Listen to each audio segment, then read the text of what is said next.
Abrí un restaurante solo. Y cuando triunfó, mi padre quiso regalárselo a mi hermano. Imagina esto, estás de pie en la cocina de tu propio restaurante, el aroma del ajo dorándose en la sartén llena el aire, el murmullo de los comensales satisfechos es tu banda sonora. Has trabajado 18 horas seguidas, tienes quemaduras en los brazos y ojeras que delatan noches sin dormir. Pero estás en paz. Has construido esto con tus propias manos, ladrillo por ladrillo, receta por receta. Y entonces, suena el teléfono. Es él. Tu padre. El mismo que te llamó fracasado cuando le dijiste que querías ser chef. El mismo que se burló de ti mientras pelabas papas en una cocina de barrio. Y ahora, con una voz que suena como si estuviera dictando un edicto desde un trono invisible, te dice, es hora de poner las cosas en orden. Este restaurante debe ser de tu hermano.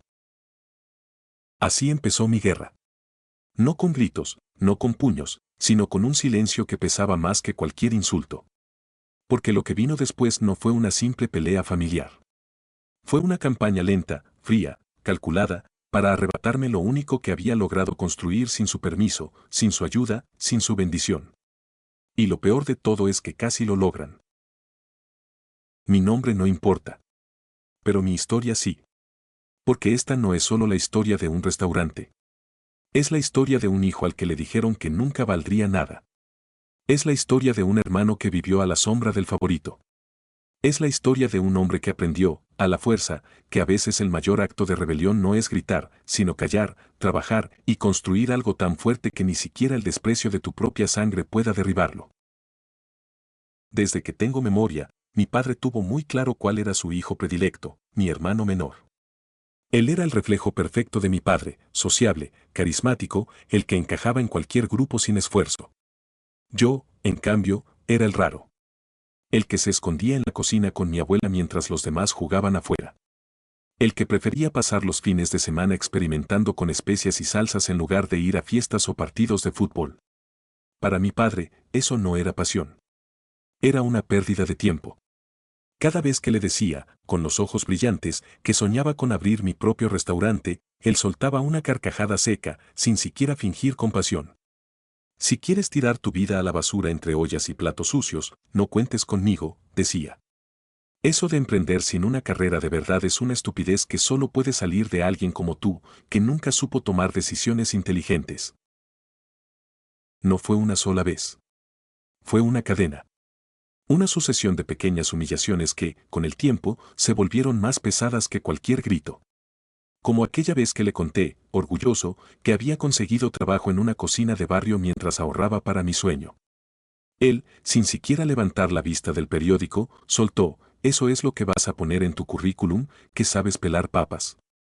O como cuando me pidió que fuera a una cena familiar solo para anunciar, frente a todos los tíos y primos, que estaba orgulloso de mi hermano por haber conseguido una pasantía en una empresa importante, mientras que yo, según él, seguía jugando a ser chef.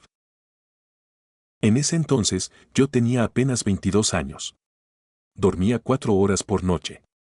Trabajaba dobles turnos, de día en la cocina, de noche en eventos de catering.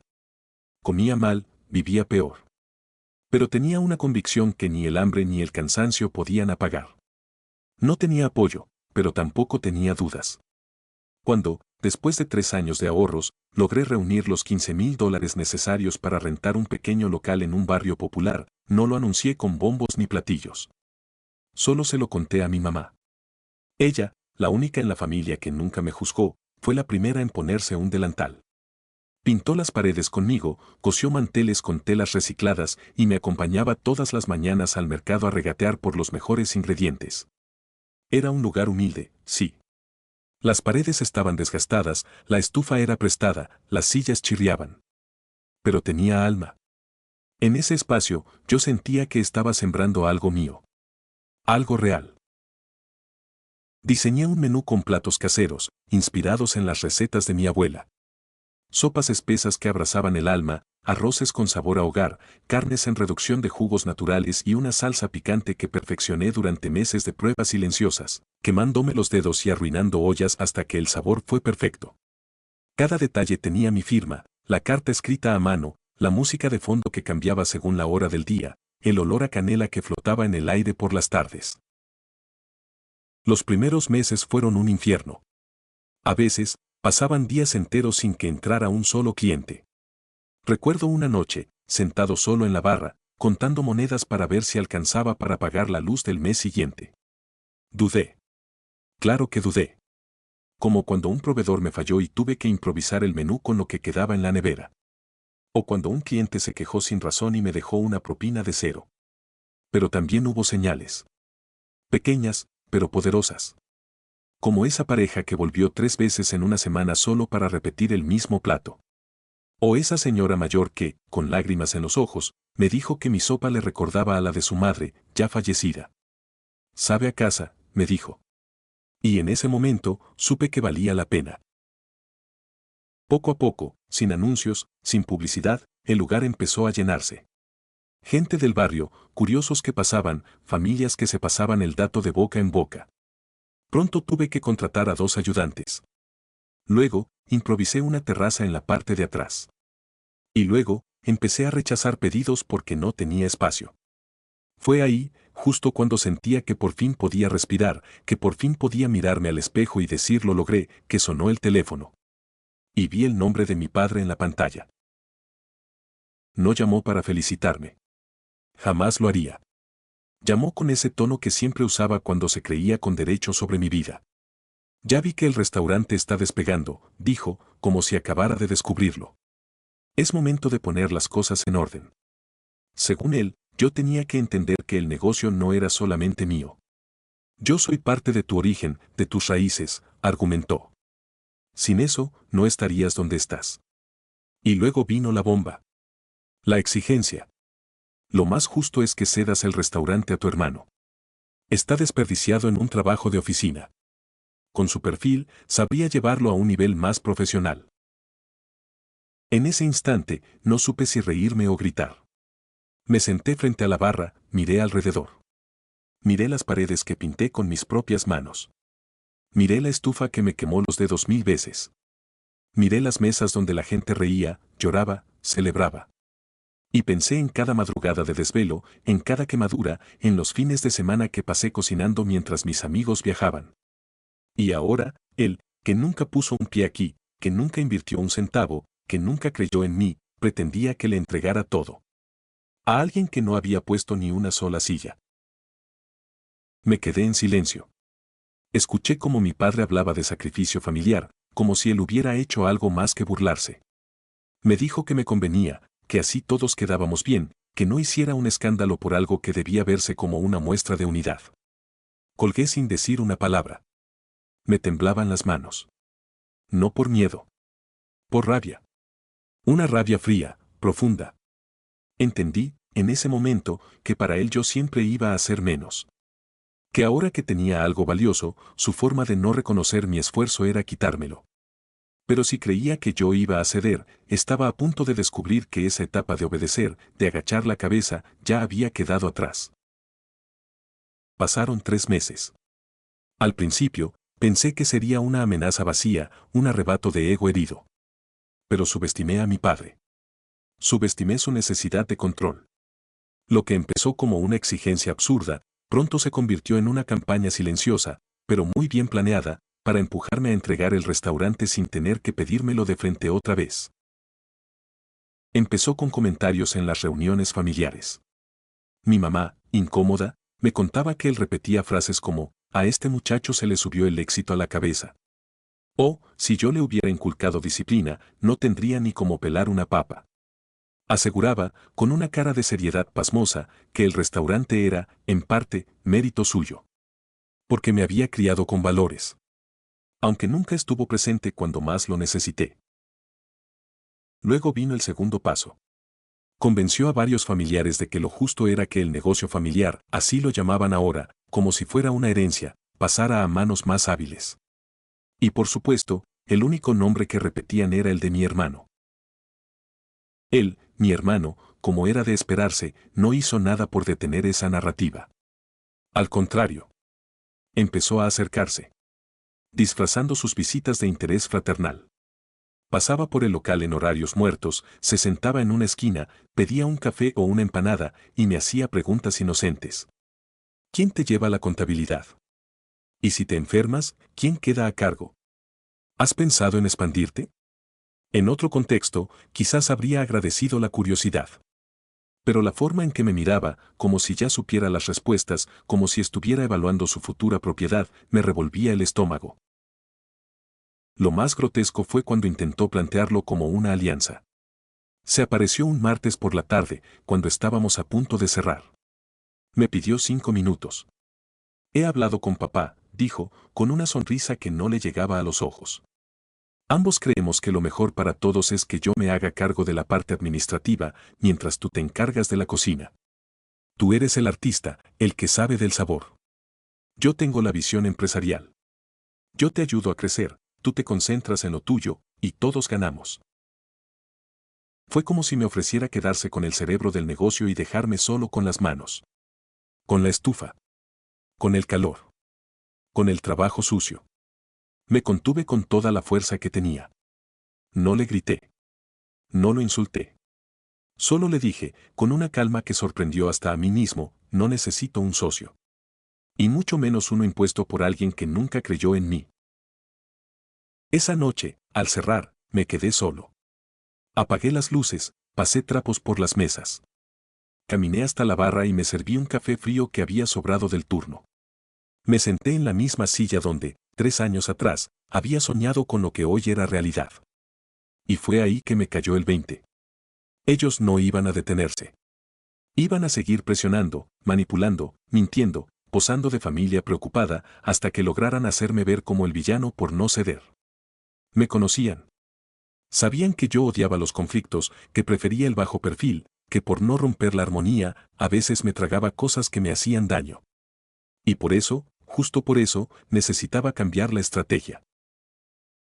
Al día siguiente, sin decirle a nadie, pedí una cita con un abogado. Un amigo de un cliente frecuente que me había ofrecido asesoría cuando apenas estaba arrancando. Le conté todo. Cómo había montado el restaurante. El tipo de sociedad que tenía. Los contratos con proveedores. Los documentos que me daban el control absoluto. Me revisó todo y me felicitó por tenerlo tan en orden. Pero me hizo una advertencia que nunca olvidaré: esto no es solo legal. Esto es emocional. Y cuando la familia mete presión, los papeles se vuelven armas o escudos, según cómo los uses. Con su ayuda, empecé a blindarme. Registré formalmente el nombre del restaurante como marca. Reforcé cláusulas que protegían la propiedad intelectual de mis recetas. Establecí límites muy claros en los contratos laborales. Y escribí, con su ayuda, una carta notarial donde dejaba en claro que cualquier intento de cambiar la dirección, el concepto o el manejo del lugar sin mi consentimiento sería considerado una violación directa de mis derechos como fundador y único propietario. Era simbólico, sí. Pero también contundente. La guardé en una carpeta física y otra digital. No tenía miedo. Pero tampoco iba a ser ingenuo. Durante esas semanas, me dediqué más que nunca al restaurante. Me pasaba todo el día en el local. No solo cocinando, sino afinando procesos, capacitando al personal, fortaleciendo relaciones con clientes y aliados. Sabía que ellos seguirían intentando. Pero mientras yo tuviera la estructura clara y la cabeza firme, no había forma de que me movieran. Incluso hablé con algunos proveedores clave. Les pedí discreción en caso de que alguien más intentara negociar a mis espaldas. Todos me prometieron lealtad. No porque les pagara mejor, sino porque sabían que era un tipo justo, cumplido, comprometido. Lo más duro, sin embargo, fue enfrentar a mi mamá. No porque ella me reclamara algo, sino porque se le notaba el dolor. La vi un día sentada al fondo del restaurante, revolviendo una sopa que ya se había enfriado. Y me dijo, sin mirarme: tú no sabes lo que duele ver a los hijos pelear así. Le tomé la mano. No estoy peleando, mamá. Solo me estoy defendiendo. No dijo nada más. Se levantó, me besó en la frente, y se fue. A partir de ese momento, me prometí que no iba a permitir que me arrebataran lo que había levantado con tanto sacrificio. Si ellos querían guerra, yo no iba a darles espectáculo. Pero sí les iba a mostrar, con hechos, con estructura, con inteligencia, y con un silencio que pesara más que cualquier palabra, que el tipo al que siempre llamaron fracasado era más fuerte de lo que jamás imaginaron. Pasaron 9 meses. 9 meses de tensión. De silencios cargados en las reuniones familiares. De visitas espontáneas de mi hermano. De comentarios malintencionados que viajaban por boca de primos, tías y conocidos que ni siquiera se habían dignado a pasar por el local desde su apertura. Meses en los que, lejos de doblarme ante la presión, seguí adelante con el mismo empeño con el que comencé. Pero ahora, con la firmeza de alguien que ya no tenía miedo de marcar límites. Y el restaurante, lejos de estancarse, explotó. Empezamos a aparecer en reseñas gastronómicas independientes. En cuentas de Instagram con miles de seguidores. En blogs que destacaban tanto la calidad de los platos como el ambiente íntimo y familiar del lugar. Sin publicidad pagada. Solo recomendación de boca en boca. Con ese crecimiento, vino la oportunidad de abrir una segunda sucursal. Teníamos lista de espera todas las noches. Clientes que llegaban desde otros barrios solo para probar esa carne en salsa oscura que se deshace sola, o esa limonada de panela con hierbabuena que no sabía igual en ningún otro lado. Era ahora o nunca. Elegí un local en una zona en expansión. Más amplio. Con terraza y cocina abierta. Todo fue pagado con mis ahorros. Sin préstamos. Sin favores. Sin familia. Lo hice al ritmo que ya me conocía, lento, cuidadoso, sin dejar de trabajar ni un solo día en la sede original. Cuando abrimos, organizamos una pequeña inauguración. Sin lujos. Con música en vivo, platos gratis para los primeros en llegar y una exhibición de fotos con la evolución del restaurante desde sus primeros días. Me acompañaron amigos, vecinos, empleados y algunos antiguos clientes que se habían vuelto casi parte del inventario. De mi familia, solo fue mi mamá. Llegó con un pastel casero, me abrazó largo y me dijo en voz bajita, no te imaginas cuánto me enorgullece que hayas llegado hasta aquí sin deberle nada a nadie. Pero la felicidad, como siempre en esta historia, no tardó en traer su contraparte. A las pocas semanas de la apertura, mi hermano apareció de nuevo. Esta vez, no con su tono disfrazado de curiosidad, sino con una mezcla de amabilidad impostada y confianza que parecía ensayada. Se presentó en la nueva sucursal con un café de cadena en la mano, como si eso ya lo hiciera parte del concepto, y me pidió hablar en privado. Me llevó a una de las mesas del fondo. Y sin rodeos, me dijo que ahora sí estaba listo para formar parte del negocio. Que había tomado unos cursos cortos de administración gastronómica. Que tenía contactos en redes sociales. Que conocía a alguien que podía hacernos un video publicitario por muy buen precio. Me ofreció, literalmente, una fusión de talentos. Él se encargaría de la imagen, la expansión, los convenios. Mientras yo seguía cocinando. Me lo dijo como si estuviera haciendo un sacrificio enorme. Como si cederle la mitad de algo que no construyó fuera lo menos que podía pedir. Lo miré sin interrumpirlo. Esperé a que terminara su discurso. Cuando lo hizo, le agradecí su entusiasmo con una frialdad que incluso me sorprendió a mí mismo. Le pedí que me acompañara a la oficina, un pequeño espacio en el segundo piso, decorado apenas con un escritorio y una pizarra llena de anotaciones. Abrí una carpeta que tenía preparada desde hacía meses. Le mostré los documentos de constitución de la empresa. El registro de marca. Los contratos firmados con empleados. Las cláusulas internas que protegían la identidad del restaurante. En cada hoja estaba mi nombre. Solo mi nombre. No había copropietarios. No había vacíos legales. No había rendijas por donde pudiera colarse. Él los revisó uno a uno. Con una mueca tensa. Sin hacer comentarios. Como si esperara encontrar un error que nunca llegó. Al final, solo dijo, entiendo. No hay mucho que pueda hacer, ¿verdad? La pregunta no era inocente. Era una declaración camuflada. Sabía que, al no poder atacarme legalmente, iban a intentar hacerlo por otras vías. Y tenía razón. Pocas semanas después, mi papá comenzó a visitar el restaurante original con frecuencia. Ya no como cliente, sino como espectador silencioso. Se sentaba en una de las mesas del fondo.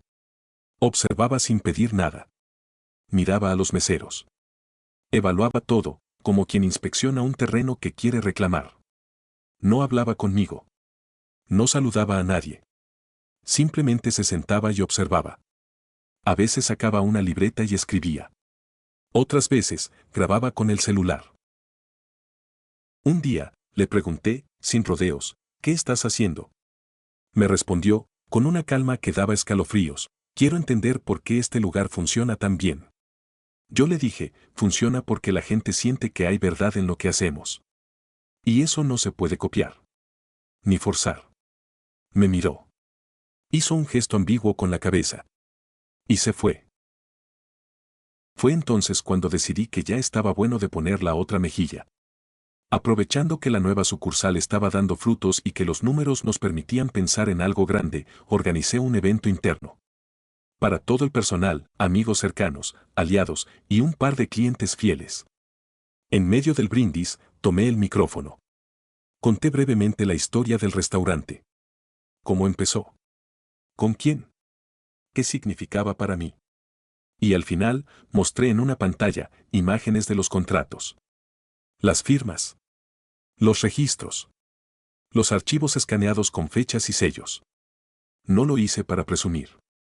Lo hice porque sabía que, en algún momento, alguien iba a tratar de decir que yo me robé algo que no era mío. Que aproveché una estructura familiar para beneficiarme. Quería dejar en claro, frente a testigos, que ese restaurante era mío.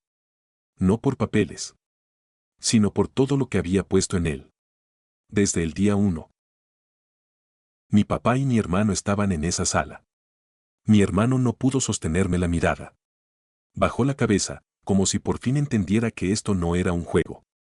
Que no podía ir por la vida reclamando el mérito ajeno solo porque se lo permitieron toda su vida. Mi papá, en cambio, permaneció con expresión de piedra. Inmóvil. Al salir, se acercó. Y me dijo, en voz baja, ya veo que no vas a ceder.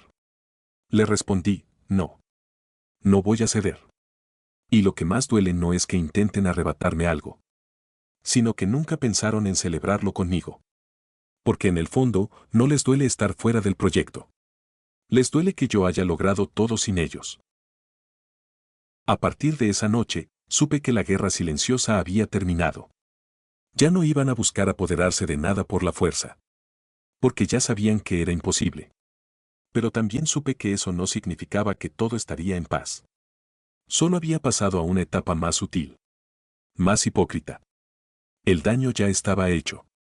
Y ahora yo tenía muy claro que mi restaurante no solo era mi trabajo. Era mi trinchera. Mi bandera. Y nadie, absolutamente nadie, iba a tocarlo sin consecuencias. Un año después de abrir la segunda sucursal, el restaurante ya no era solo un negocio en expansión. Era un testimonio viviente de lo que se puede construir con terquedad, pasión y el deseo de callar bocas con trabajo silencioso. Había consolidado una clientela fiel en ambas sedes. Pero lo más valioso que había conseguido era el respeto. No solo el de quienes venían a comer, sino el mío propio. Porque después de años agachando la cabeza, empecé a mirarme distinto. Como alguien que había demostrado que no necesitaba ser el favorito de nadie para convertirse en alguien digno. Lo curioso fue que, en ese proceso, empecé a cambiar yo también. Y no por el éxito, sino por la claridad. Antes, todo lo que hacía estaba atravesado por la rabia contenida. Por esa necesidad desesperada de probar que mi papá estaba equivocado. Que mi hermano no era mejor que yo. Que yo también valía. Pero al ver cómo las cosas fluían, al escuchar a mis empleados hablar con orgullo del lugar, al leer mensajes de gente que decía que nuestras comidas les habían devuelto recuerdos de infancia, entendí que ya no se trataba de ellos. Que el restaurante ya no era una respuesta a nadie, sino una declaración de lo que era capaz de crear cuando dejaba de buscar validación. Fue con esa mentalidad que surgió la idea de un nuevo proyecto. Ya no solo quería que el restaurante creciera. Quería que sirviera para algo más que alimentar cuerpos. Quería que también alimentara sueños. Entonces, empecé a gestar, en silencio, un programa de becas para jóvenes con interés en la cocina, pero sin recursos. Hablé con aliados. Diseñé una estrategia sencilla. Y al cabo de unos meses, tenía lista una iniciativa que me ilusionaba más que cualquier apertura de local, un fondo que se financiaría con un porcentaje fijo de las ganancias mensuales de ambas sucursales, y que cubriría estudios técnicos, cursos de cocina y materiales para jóvenes de bajos recursos del barrio. No quise hacerlo público de inmediato. Quería que el anuncio fuera simbólico. Que significara algo. Por eso, decidí revelarlo en el aniversario del primer restaurante. La celebración fue modesta, pero emotiva. Cerramos por un día completo. Decoramos el local con fotos de nuestros inicios, videos del primer año, mensajes escritos a mano por clientes y empleados.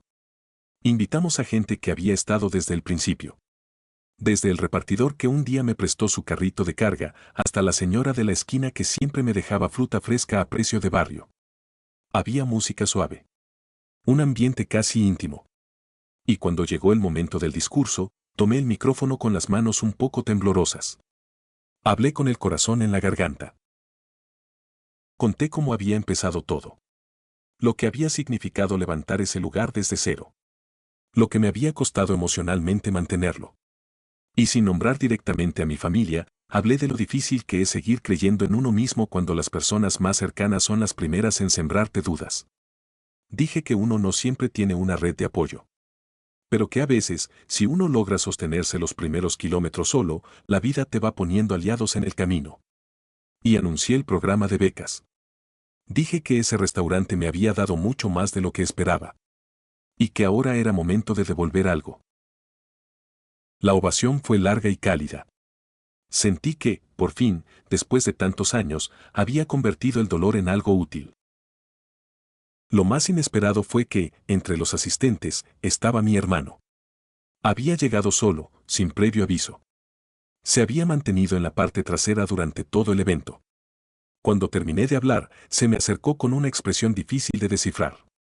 Me dio un abrazo corto, casi incómodo. Y me dijo que quería hablar más a fondo del proyecto. Al principio, pensé que era otra excusa para meterse donde no debía.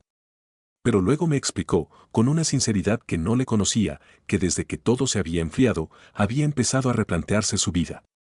Me dijo que, por primera vez, se había puesto a ver el trabajo que yo hacía. Y que entendía que no era un juego, ni una suerte pasajera. Me pidió disculpas. No fue una disculpa grandilocuente. Pero se sintió real. Me dijo que no quería meterse en el restaurante. Que sabía que eso ya no tenía lugar. Pero que si necesitaba ayuda para coordinar la parte logística del programa, él quería ofrecerse. Tú tienes el corazón de esto. Yo puedo ayudarte a que funcione. Fueron sus palabras exactas. Accedí. No por ingenuo. Ni por nostalgia.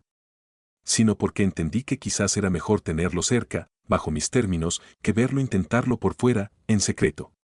Le puse condiciones claras, nada de involucrarse con las operaciones del restaurante. Nada de contacto con proveedores ni personal. Y todo lo que hiciera con el programa de becas pasaría primero por mi aprobación. Aceptó sin dudarlo. Y durante los meses siguientes, cumplió. Se dedicó de lleno a armar estructuras, a visitar escuelas, a seleccionar candidatos con criterio. Y por primera vez, vi a alguien útil. No por su apellido. No por ser el hijo favorito. Sino porque se estaba ganando ese lugar con trabajo. Mi papá, en cambio, no dijo ni una palabra sobre el evento. Fue invitado, como todos los años. Pero no asistió. Envió un mensaje por medio de una tía, diciendo que tenía compromisos, y que esperaba que hubiera salido todo bien. Yo no esperaba menos. Pero una semana después, apareció por el restaurante. No como antes, en silencio y con mirada de juez. Sino esta vez, con un aire más tibio. Me pidió sentarse conmigo un momento. Dijo que había visto en redes sociales el anuncio del proyecto. Y que, aunque no lo iba a admitir en voz alta, sentía algo parecido al orgullo. Pero no duró mucho en ese tono. Minutos después, como quien no quiere la cosa, volvió a deslizar la idea de tener una participación simbólica en el restaurante. Que por todo lo que había pasado, por lo que habíamos vivido, por lo que significaba el apellido en el cartel, él sentía que algo suyo debía estar reflejado ahí. Le respondí con calma, pero sin titubeos. Le dije que no le iba a mentir ni a dorar la píldora. Que ese restaurante no existía gracias a él, sino a pesar de él. Que había aprendido mucho en el proceso, sí. Pero sobre todo, había aprendido a proteger lo que era mío.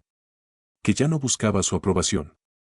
Y que, aunque me doliera, tampoco la necesitaba. Le ofrecí un café. Se lo tomó en silencio. Y se fue. Desde entonces, no volvió a mencionarlo. A veces pasa por el local. Se sienta un rato. Mira el movimiento. Y se va. No sé qué piensa. Pero tampoco me quita el sueño. El restaurante sigue creciendo. El programa de becas ya tiene a sus primeros egresados. Y yo, por primera vez, siento que todo lo que viví sirvió para algo más que una historia. Sirvió para que otros también puedan contar la suya. Pasaron 2 años desde aquella conversación final con mi papá en la tercera sede. Y aunque desde fuera todo parecía haber alcanzado un punto de equilibrio, el negocio marchando con fuerza, la relación con mi hermano por fin encauzada, la figura de mi padre cada vez más ausente, en el fondo sabía que había algo más que cerrar. No por ellos. Por mí. Porque durante tanto tiempo, mi vida giró alrededor de demostrar que valía. Que podía. Que merecía respeto. Que había algo más allá de ser el que no siguió el camino correcto. Y aunque en la práctica ya lo había probado 1 y 1000 veces, necesitaba hacer algo que rompiera con ese ciclo definitivamente. No para recibir un aplauso, sino para dejar de cargar con un pasado que, a pesar de todo, aún tenía garras escondidas en los pliegues de mi memoria. Fue en ese contexto, ya con una estructura consolidada en los 3 locales, con el programa de becas funcionando como una institución en sí misma y con el reconocimiento de medios regionales, que me invitaron a participar en una entrevista para una revista gastronómica nacional. No era la primera vez que me pedían hablar de mi historia. Pero hasta ese momento, siempre había dicho que no. No porque tuviera algo que esconder, sino porque sentía que abrir esa puerta públicamente era revivir cosas que prefería dejar en lo privado. Pero esta vez fue diferente. Quien me contactó no quería hablar solo de la comida. Quería hablar del camino. Del trasfondo. Del hombre que estaba detrás de los platos. De lo que había costado llegar ahí sin familia, sin contactos, sin el clásico empezó con ayuda de... Y lo que más me convenció fue que no querían que maquillara nada. Acepté, con la condición de que no se mencionaran nombres reales. No por miedo, sino porque no quería convertir la historia en un ajuste de cuentas directo. Quería que hablara por sí sola. La entrevista fue larga, pausada, humana. Conté desde el inicio, sin edulcorar nada. Cómo fui el hijo al que nadie apostó. Cómo levanté el primer local con mis ahorros, mientras mi papá se burlaba y mi hermano ni aparecía. Cómo transformé cada crítica en un turno extra. Cada burla en una receta nueva. Cómo me vi solo, cansado, agotado, y aún así, nunca me rendí. Hablé del programa de becas. De los estudiantes que habían conseguido trabajo gracias a sus cursos. De los proveedores del barrio que ahora vivían mejor porque nosotros pagábamos puntual y tratábamos con respeto. De los empleados que entraron como ayudantes y ahora eran jefes de cocina. Y al final, dije una frase que no había planeado, pero que salió sola: mi restaurante no nació para vengarse de nadie. Pero con cada plato que sirvo, demuestro que los fracasados, cuando se levantan solos, lo hacen para nunca volver a agacharse. La entrevista se publicó en una edición especial. Con fotos tomadas en las 3 sedes. Con testimonios de trabajadores y estudiantes beneficiados. Y aunque no mencionaba directamente a mi padre ni a mi hermano, cualquiera que conociera nuestra historia lo entendía sin necesidad de explicaciones. El impacto fue inmediato. Las reservas se dispararon. Llegaron invitaciones para conferencias, colaboraciones, nuevos espacios en ferias gastronómicas. Pero lo más importante fue lo personal. Gente que conocía desde hace años, pero que nunca supo el trasfondo, me escribió para pedirme disculpas por haber creído que mi éxito venía de la familia. Vecinos que antes ni me saludaban, pasaban ahora por el restaurante solo para decir que les daba orgullo ver cómo alguien del barrio había llegado tan lejos sin tener que vender su alma. Lo más inesperado, sin embargo, fue la reacción de mi papá. No me llamó. No me escribió. No me mandó a nadie. Solo apareció un martes en la tarde, en la sede original. Cuando el local estaba a media capacidad. Y se sentó solo en la mesa del rincón. La misma desde donde solía observar en silencio. Lo vi desde la cocina. Dudé si salir o no. Pero decidí quedarme donde estaba. Pidió lo de siempre. Ese guiso de carne que jamás reconoció que le gustaba. Y cuando terminó, pidió la cuenta. Dejó el doble del valor como propina. Y al irse, entregó en caja un sobre cerrado. No decía remitente. Solo tenía mi nombre. Lo abrí más tarde, en casa. Dentro había una carta escrita a mano. No era larga. Decía, en resumen, que había leído la entrevista. Que había visto el video que publicaron como parte del artículo. Y que entendía, por fin, que se había equivocado al querer quitarme algo que nunca fue suyo. No sé si puedo recuperar el respeto de un hijo que hice sentir menos toda su vida.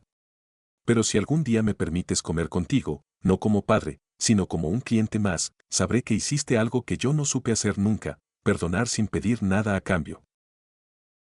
No lloré. No me rompí. Solo sentí, por primera vez, que esa parte de mi historia había terminado. No porque él hubiera cambiado. Ni porque las heridas se hubieran borrado. Sino porque ya no tenía poder sobre mí. Me senté con el sobre entre las manos. Lo guardé en una caja. Junto con el primer recibo de venta del restaurante. El contrato del primer alquiler. Y la copia del primer menú. No como un símbolo de reconciliación. Sino como una línea trazada entre el antes y el después. Porque esa carta, como todo lo demás, había llegado tarde. Y aunque yo no guardaba rencor, tampoco iba a volver a mendigar afecto ni reconocimiento de quien siempre creyó que podía comprarlo con una palabra. Hoy, mientras escribo esto desde la oficina de la sede del mercado, rodeado de fotos de empleados riendo, de pizarras llenas de ideas nuevas, de bandejas saliendo llenas de comida hecha con amor, no siento orgullo. Siento justicia. Justicia silenciosa. Cotidiana. Real. El restaurante sigue siendo mío. No porque lo diga un papel.